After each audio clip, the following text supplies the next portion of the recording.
Hello there, my name is Tare. So today I want to show you how to make this potent herbal oil for your hair growth, and of course first we're starting with aloe vera.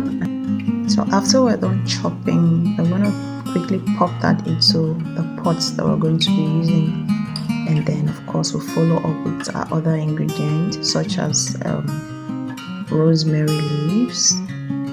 We're going to be using rosemary leaves for this herbal formulation, and of course we're going to be adding moringa dry leaves. I tried this personally, and we're using olive oil for this purpose.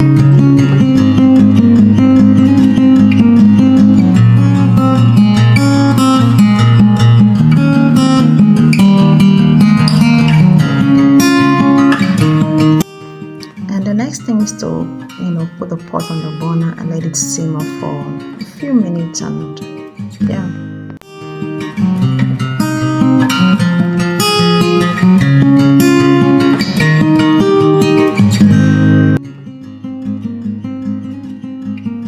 So the next thing is to pass your formulation over a cheesecloth and let it drain out all the particles, and we'll go ahead and add other essential oil and other forms of carrier oil.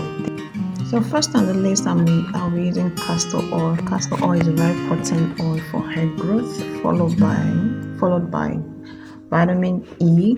This is going to act as an antioxidant, like a form of preservative to the oil. And of course we're adding a tea tree oil for its anti-dandruff fighting ability. Then you get a clean jar and store your oil, and voila, you're good to go.